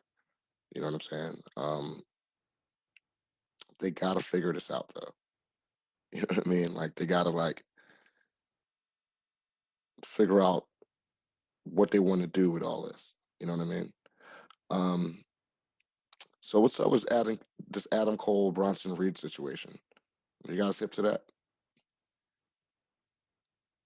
I'm very hip to that, and I love that they're doing this. I think this really helps Bronson Reed out. I mean, Bronson Reed just had the belt, lost it, so people thought like, oh, they're going to push him down and make him not a star. You know, I think having him wrestle Adam Cole really puts him in the limelight of this guy can be a star. Adam Cole is helping people. Adam Cole is doing this totally non-selfish thing, staying down NXT and helping the next round of guys, and then he's probably going to move up to the roster. And he deserves to do that, and I'm excited for that match of Takeover. That's going to be a steal your show match of Takeover. Adam Cole's super over, man, isn't he? I mean, he's been over for a while. I wish the one thing about Adam Cole is, I wish he would build up his body a little bit more. I think that's the one thing that might hold him back. But he's always gets a great reaction if he's on, every appearance he makes. So I mean, I could definitely be a star. I just hope his appearance doesn't hold him back. By the way, Casey Catanzaro and Caden Carter are your new NXT Tag Team Champions. Well, also, by the way, because I just fast forward through all of NXT and I got to see the end. Adam Cole beat Bronson Reed, and then he was attacked after the match by, you guessed it, Kyle O'Reilly. So it looks like they're going to have probably one more match. Again? One more, probably the last one. Let's end it. End the rivalry. It's time for Adam Cole to get called up. Like, are we for real, like, going to do this again? Like, why? Adam Cole needs to get called up. They need to stop bullshitting. Bring this guy to the main roster. I'm like, how many more matches against Kyle O'Reilly do we get? He's had the NXT title. He's had the North American title. He's had the tag team titles. He's main evented all types of shit. I think they're wasting his best years right now on NXT. Bring him the fuck up to the main roster. I'm really tired of seeing Adam Cole in NXT, knowing what type of star he can be on either Raw or SmackDown. Give him a shot.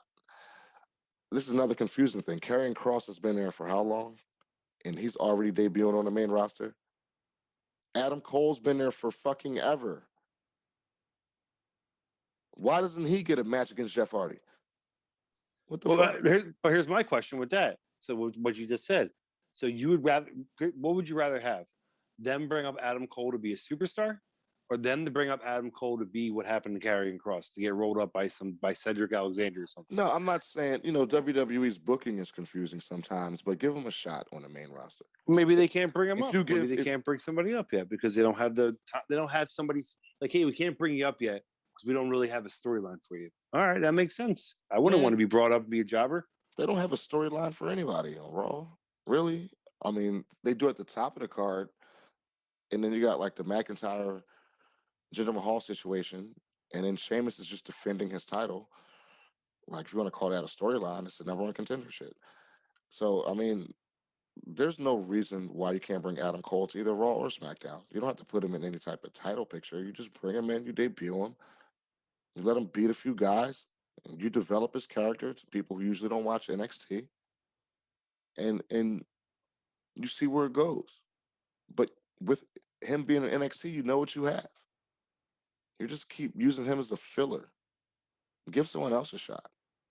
They have enough guys to put in that spot to where Adam Cole can get caught up to the main roster, especially since Karrion Kross and guys like Keith Lee get pushed right up there. Like Mansoor is on the main roster. And he has done literally nothing in NXT. So they got to figure that shit out, man. They really got to figure that out, as far as I'm concerned. What you got for that, Joe? Yeah, I mean, when was Adam Cole? How long has he been in NXT for? I remember I was at Royal Rumble with 2018, and he was there. So I mean, he's been there for 4 years, 3 years. So hopefully they can find a spot for him and bring him up. Like I said, he's a small guy, man. He's real small. So he's small in stature. I think. Do you think that'll hurt him? I wish the guy would get a gym membership and build himself up a little bit, because he's over. His music's over. The boom's over. The thumb thing, like all that shit. And it's been over for a really long time. So I don't know. Guess we'll see. But like you said, nothing really makes sense, especially on Raw. I mean, this guy's ready to go. He's ready to go, but they don't. Like I said, they may not have a person for him. They don't want to. They're afraid to they're afraid. In my opinion, they do these ruining things or Karrion Kross on that. But in other ways, they're afraid to ruin other people. Put it that way. They don't want to. They'll die. We'll do this with Karrion Kross. We're not going to do this with Adam Cole. That's why I think they're more so. That's why they're wait. They're going to wait. They're going to marinate. I think Adam Cole could be also, when he does move up, be one of the people that upseeds Apollo Crews for his belt. Like, that's what you want to do. You put him in a good storyline. You do it that way. If you do it another way, it's going to ruin that guy. He'll be on his way to AEW faster than you know. So that's what I think about Adam Cole. Man, they could have put him in a Money in the Bank match. I mean, you could do a lot with Adam Cole. Just bring him to the roster and have him beat somebody, like have him attack somebody. It doesn't matter who he attacks. You just bring him up and you start developing him to the main roster audience. Because I would say, maybe 60% of the main roster audience watches NXT. So now you have like 40% of them who need to get used to him. So have him kick somebody's ass. Especially a guy like Karrion Kross. He comes up, he loses in front of that audience. There were people in that audience who never seen Karrion Kross. They might have heard about him, but they don't watch NXT. Just look at the ratings. The same people who watch Raw and SmackDown are not watching NXT. So there are people who never saw this guy and then you beat him to Jeff Hardy, who didn't catch his COVID. So they got to figure this shit out. The same thing with Keith Lee. You know what I mean? But I think they have to do something with Adam Cole other than him keep beefing with his old buddy. You know what I'm saying? We've seen this a million times already. This is Sami Callihan and Eddie Edwards. This is Cena Orton. Enough already. God damn it. All right, well, that wraps up NXT, and that gets me to my favorite segment, your favorite segment. Everybody's favorite segment is Top 5 Chimby. What is our top 5 topic of this week? Top 5 is best male wrestlers right now in the game. Right now, best top 5 male wrestlers. Best current male wrestlers right now in the world, and I, of course, will go first. My number 5 best wrestler on the planet right now is Seth Rollins. Not only just his match with Cesaro at WrestleMania, but just overall, no matter what this man is doing, win, lose, disqualification, count out, or draw, he's guaranteed to not only have a great match, he's guaranteed to further a storyline, tell a story during said match, and sometimes, like we saw when he attacked Edge, he can further a storyline without even having a match. We talked about his microphone work. He's annoying as fuck, but he's supposed to be. He does great work. My number 5 guy is Seth Rollins. Seth Rollins is always going to be on my top 5 current list because he's one of the best that we've ever seen, in my opinion. My number 4 is Jon Moxley for almost the same reasons. It just comes across different. Obviously, Moxley is great on the microphone. His matches are insane, like we saw against Lance Archer last week. Yes, he dropped that IWGP US title finally. I mean, what the fuck? He had that shit forever and barely defended it. But he kind of did that when he was Dean Ambrose when he had the US title. He had it for like a year and a half and defended it twice. So, but at the same time, the stuff he was doing before with Eddie Kingston, all the way going back to him losing the title, this guy has been on top of his game since he walked into AEW. He's clearly one of the best in the world. He's my number 4. My number 3 is the almighty, man, Bobby Lashley. This guy is the man right now. His character is totally believable. It's great for it's the best thing happening on Monday Night Raw right now. The Lashley storylines, the Lashley character coupled with MVP is Raw saving grace right now.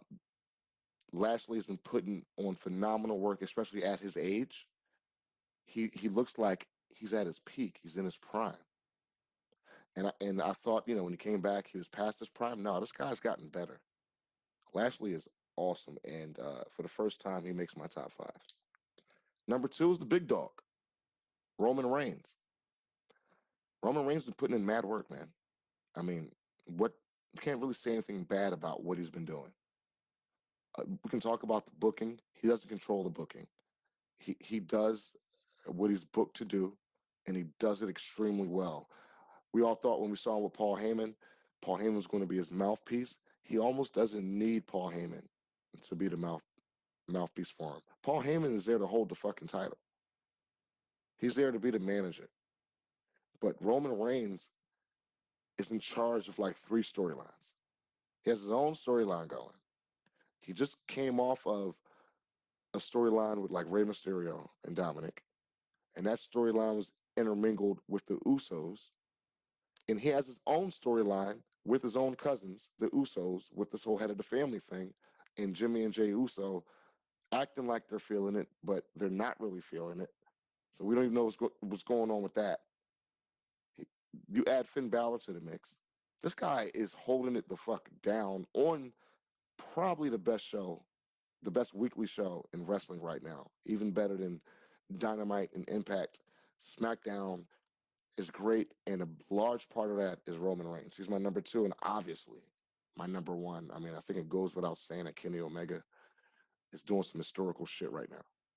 This is some all-time historical type of stuff, and he's adding to the upward trajectory of wrestling. Wrestling is about to get it super hot. it's like we're going into the fall and going into the new year. There's a lot on the horizon that's going to be a lot of fun and very entertaining, and Kenny Omega is at the forefront of that. The work he's doing on 2 separate shows as champion in 3 separate companies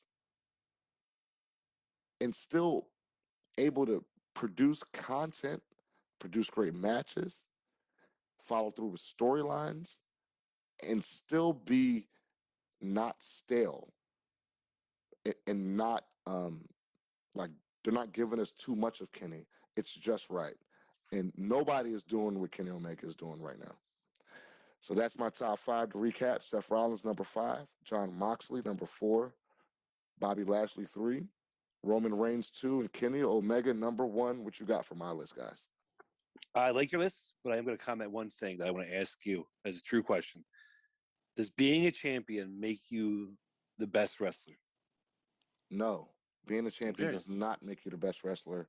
Hence, I have 2 guys on my list who are not current champions, but there's a reason why they give you the title. Okay. There's a reason why you're booked to get pushed all the way to the title is because you've been putting in great work, and that is a reward most of the time for the great work that you've been putting in overall character and all that. So I think it's not a coincidence that these guys are world champions, but there's a reason why they're world champions, and there's a reason why they're on my list because they are doing the best work right now. So the guys who are doing the best work probably should be champions, at least most of them. Okay, I'll give you that. The only one I would say is, I mean, I agree he should be on a list, but I'm kind of like, is Lashley, just because like Lashley's a great worker, but he's a great wrestler. Does he have all that, like every aspect that a wrestler should have? Like he still has MVP that speaks for him on the mic sometimes. I don't like that. You know what I mean? I mean, what we're Roman talking Reigns, about, Roman Reigns can still speak on the mic. You know, that's the only thing. That's the only thing that bothers me about that list. That's all. well, I mean, we're talking about right now currently, and let's look at the landscape of wrestling. Bobby Lashley is kicking ass, and he's putting on great matches. He put on some good fucking matches these last 6 months. Going back to when he was U.S. champion, going back to the Hurt Business storyline, that was a great fucking storyline. That was a great fucking faction. And the main piece of that was Bobby Lashley. Bobby Lashley has been putting in work all year, and he deserves to be on my list, in my opinion. Joe, you got anything for my list? I like your list. I mean, I'm not going to criticize it. I can answer with mine, but I like all your picks. I think we're going to have a little bit of diversity among the 3 of us. I think that's a good thing. I do think, like, I never thought Bobby Lashley was really that good, but he had a really good match with, of all people, Drew McIntyre at WrestleMania. I thought it was better than I thought it was going in, and he's been real solid the last couple months. He's been real good, so I have no problem with that. I like your list. I mean, Omega belongs there. Yeah, man, good list. I like it. I think between the 3 of us, I think we'll have some good stuff. And one last thing about Lashley, I mean, he's coming off of the destruction of Kofi Kingston, and that's after he was diverse enough to job to Xavier Woods, and it didn't hurt him because by the end of the show, he turned it around. Like, there's a lot of things that he does that probably go unnoticed. You know what I'm saying? And I thought he deserved my spot. But that's all right. Chimby, what you got for the top 5? I'm not saying he didn't deserve a spot. I'm just saying I feel a little like I feel Garg. He should be there, but then the one thing is like this: he doesn't speak on the mic all the time. MVP speaks for him a lot. He doesn't. He has a mouthpiece. So Brock Lesnar had a mouthpiece for years. Brock Lesnar would not be on my list. Okay, so now my list. Get ready. I'm pretty sure you're gonna get upset, Ahmad. I have a feeling already. So number 5, I'm gonna speak about. I looked at a lot of different wrestlers. I looked outside of the top 4 we always look at. You know, I looked outside of that, and I looked into independent wrestling. A guy that's wrestling tomorrow night, wrestling against Chris Jericho. That's right. Number 5 coming in best wrestlers right now, Nick Gage. I'll give you that. Why? Everyone just watched this match with him and Zack Ryder. He has a huge cult following. He has his own group, MDK, and he's pretty easy, simple, deathmatch wrestler. But when you look at it, there's not really anybody out there that's been getting this much exposure that he's been getting recently. Everyone's been watching that Zack Ryder match. In my opinion, this guy is number 5 top wrestler right now. Right now. Number 4, AJ Styles. I'll give it to AJ Styles for this. He can still be on the mic. He can still wrestle. And he's basically given a prop. Here's a guy that can't really wrestle. Make him a star. And I'm telling you this, give it 2 years, Omos is going to be a world champion. And that's going to be AJ Styles doing. He's showing other wrestlers how to be great like him. And he's still great. There's not AJ hasn't missed a beat. AJ can't have a bad match, even when he's wrestling the Viking Raiders. That match was still entertaining, and I still watch it. I did not. I usually DVR Raw, watch it after work. I did not fast forward to that match. I do not fast forward to AJ Styles matches because I think he's that good. Number 3, Finn Balor. I don't care what you say. Finn Balor had the biggest pop since they've come back with fans. I know it was a surprise and all that. Nobody's had a crazy pop like that. That was an insane pop. And he still can wrestle. He can still talk on the mic. And he could still be a world champion again or a universal champion. He's not done. He's not past his prime. He's just about to get there, in my opinion, and be top of the top. Number 2, Roman Reigns, obviously. I mean, I'm not gonna discredit him. I'm sorry, nothing against Lashley, but Roman Reigns does a lot. He can talk on the mic, he can wrestle, he can have always be. You think about it, when you look at what he's done since he's come back with the people he's wrestled, yeah, Bray, Braun, he's wrestled Dominic and crap like that, where he's made him good matches. He knows how to work with anyone. You can put Roman Reigns in the AEW, and he could wrestle every single member in the Dark Order and make it the most entertaining match of the night. And it's really amazing because I thought he was going to be a guy like John Cena, just do a few moves and have that kind of match. But he's actually more than that, in my opinion, and he's going to be a Hall of Famer. And number 1, obviously, Kenny Omega. Let's look at the biggest thing that just happened. They just signed Daniel Bryan and CM Punk to possibly beat Kenny Omega. They just signed 2 of the biggest guys in wrestling history to beat Kenny Omega. That says a lot about Kenny Omega. He's been wrestling for a pretty long time, not as long as Bryan and Punk, but these guys are veterans that they had to sign in to take out Kenny Omega. That's what it looks like to me where it's going. And Kenny Omega is amazing. He's the only guy that has 5. He has 5 belts. Who else has 5 belts in wrestling? 4 belts, excuse me. He has 4 belts. He'll probably get another one. Probably getting another one right now. He's probably beating somebody out right now and getting another belt.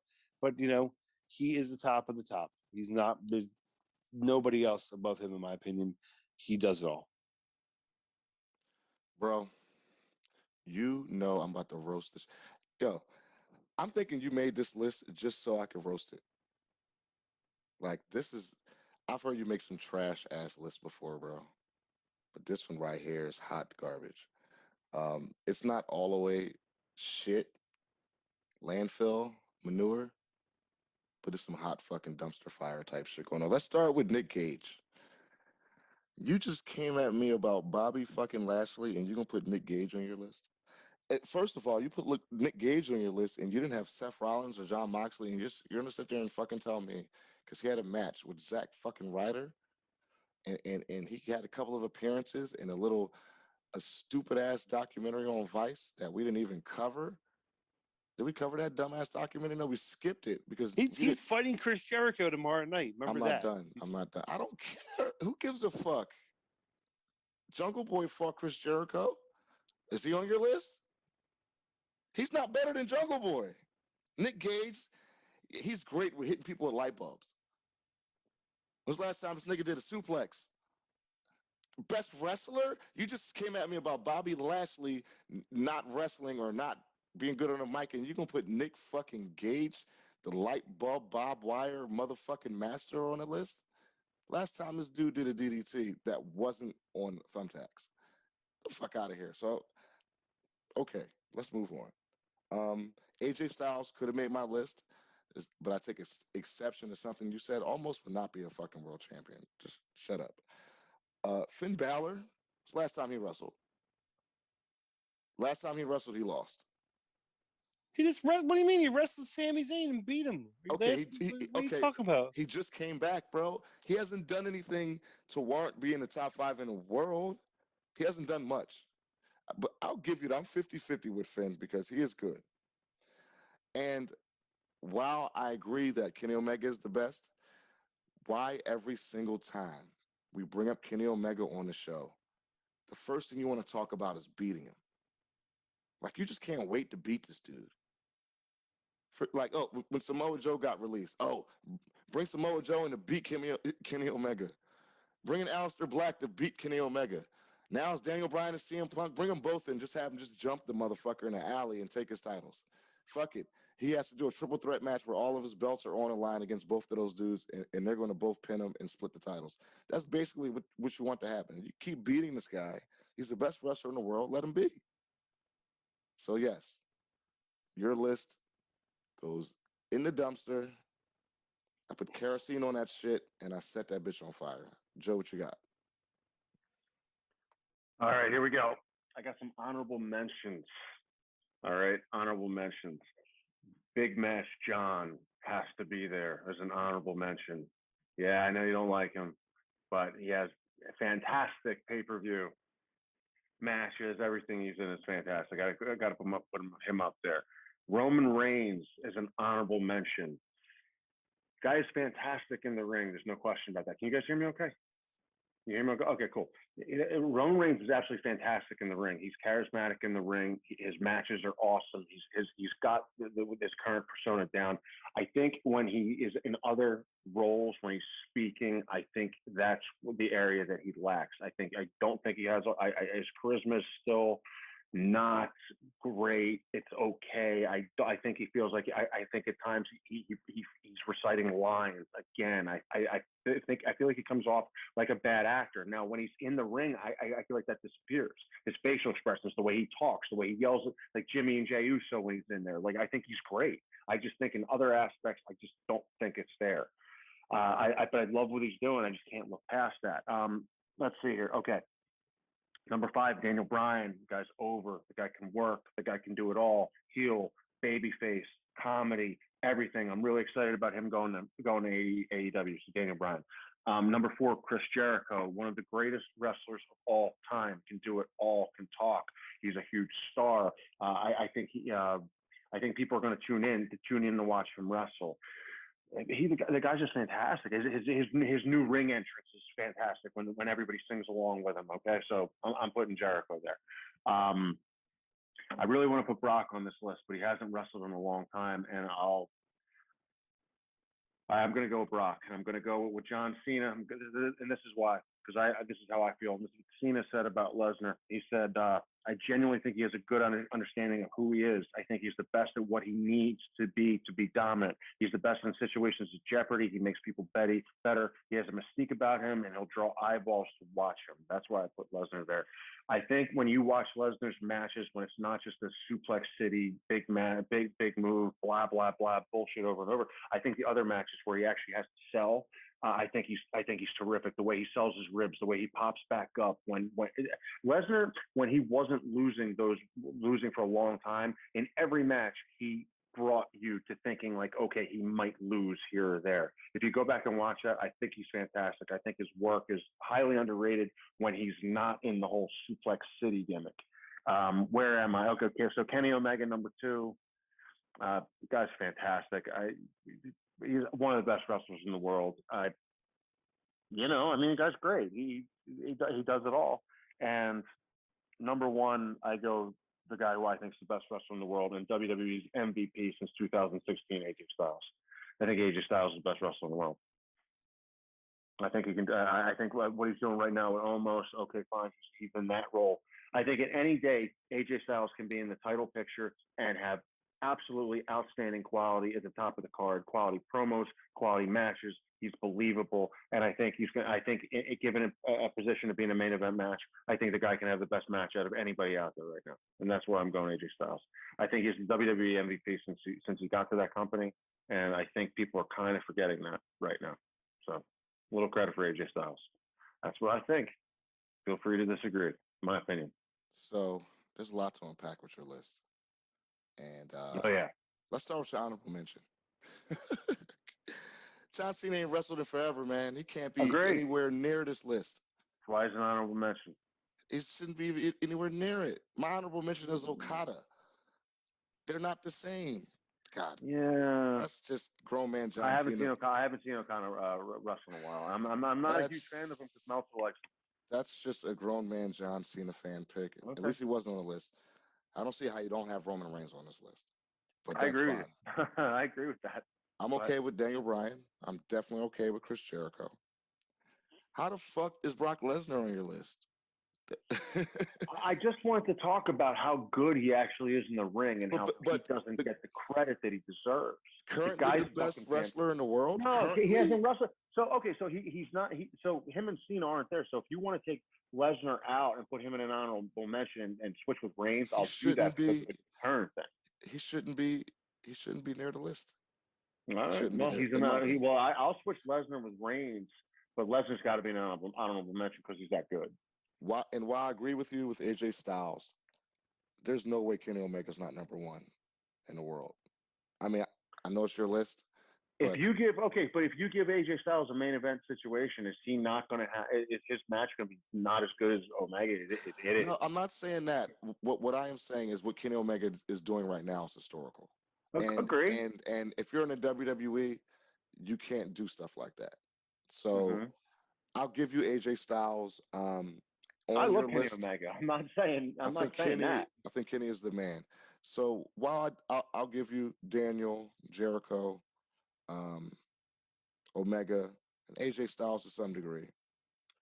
The John Cena thing, you not having Roman on here and Brock Lesnar, it's not hot garbage, but it's not hot garbage, but your shit goes into the recycling bin. I love it. That's great. I'm not going to put it in the trash because I do agree with 1, 2, basically 4 of your picks. It's just your honorable mentions are trash, and Brock Lesnar shouldn't be nowhere near on this list. So how about how good Jericho is? I mean, he's a Jericho. You can always put Jericho on this list. Absolutely. I don't have a problem with that. So I again had the best list though. Of course, I always have the best list because that's right. I'm the dark show. Part-timers shouldn't be on a list. That's all I'm going to say. Part-timers shouldn't be on a list. That's fine. Then that's fine. Then move the part-timers off. Ahmad, you talked about Kenny Omega and I always want him to be beat. No, I don't want him to always be beat, but that's got to be a story. That's got to be a storyline. You got to have someone for him to fight. Someone, right? The storyline should be they should work out a deal with New Japan. Kenny Omega has all these belts. He walks in the Wrestle Kingdom. He challenges the champion, if it's Okada or whoever it is. If Will Ospreay comes back, however they do it, he challenges the champion for all those belts, and he wins. And now he controls wrestling basically outside of WWE and I guess Ring of Honor. Fuck it, you have him beat the Ring of Honor champion before Wrestle Kingdom. Just let him do that shit, and then he can start dropping them after that. But I'm not saying they're going to do something like that. I'm not saying that that's what they should do. That's just what the fuck I want them to do because it's fun watching Kenny do things that we haven't seen done in wrestling because wrestling's been around for a long time. It's kind of hard to keep reinventing the wheel and keep coming up with fresh, brand new storylines. So I give it to Kenny because he's doing something right now that we haven't seen before. And I think if you beat him, especially with the WWE guys coming from WWE, if you beat him right away, I think that diminishes kind of what he's doing right now. So stop trying to beat him was my point. Just keep them apart. Right. Have you ever seen the promo when Kenny Omega was in the Bullet Club in New Japan where he does a promo in the ring and he says, I think he just won a title. He's like, yeah, I'm gonna have a couple drinks. I'm gonna take an H bomb and I'm gonna sleep all the way back to the United States. Yeah. When he said the H bomb, he doesn't even drink or do drugs from what he doesn't do anything. Heard. Yeah. But when he said he's like, I'm gonna take that H bomb and I'm gonna sleep all the way back to the United States of America, I thought that was so fucking funny when he said that, man. I think I just get a kick out of that guy. I think he's great. Yeah, Kenny's awesome. I mean, he's an all-timer. He's doing some all-time shit. He's an artist. Yeah, I definitely think he's best in the world right now. But all right, guys, great show. We thank all of you guys for listening. I want to give a shout out to our editor, Najee, my cousin, my brother, Darkness. He's having a baby soon. I can't wait to meet my new little cousin. And shouts out to your wife, Teresa. Malachi B. Jones, what you got on the way out? Yo, what I got on the way out? Everyone, please like, comment, share this video. Please subscribe, and also much love to all our people out on Twitter following us. Don't forget to follow us. It's not fake to us. We're right there. It's a not fake fan cast. Don't forget to follow us on Twitter. And one final shout out. I got to give it to it. You watch us, and we'll watch you, Conan. We love you out there. Keep watching us. We'll definitely keep watching you. Representing you. Yeah, definitely. Shouts out to the Keeping It 100 podcast. Conan and Disco Inferno. Like, share, and subscribe to them as well. Joey Wrestling, what you got for the people on the way out? No, man, a lot of fun, a lot of good stuff going on right now. Looking forward to seeing what happens with CM Punk and Daniel Bryan, and the Takeover show looks great. The SummerSlam looks great. So I think outside of Monday Night Raw, I think there's going to be a lot of quality programming coming up. Raw just doesn't seem to be a good show at all right now, but everything else looks pretty good. And I'm excited, and I'm looking forward to seeing what happens. So, and for you guys, for that top five, fine. I'll take my 3 part-time guys or whoever I said out off that list and put Reigns somewhere in there. But you know my reasons for it. So there you go. But all right, people, and I am your host, Ahmad the Dark Show. Again, thanks for listening. Like, share, comment, subscribe. And again, I'm only going to say this at the end of the show because you fuckers got to listen to the whole show to hear this. But if you fucking comment, the first person that comments, I will cash app your punk ass $100. And don't just put your cash app into the comments. Actually make a fucking comment based on what you heard in the show and then leave your cash app. Because if you just leave your cash app, I will disrespect you. But again, thank you guys for listening. Until next time, we will see you later on in the week, brothers. Everybody has a price for the $1 Million Man.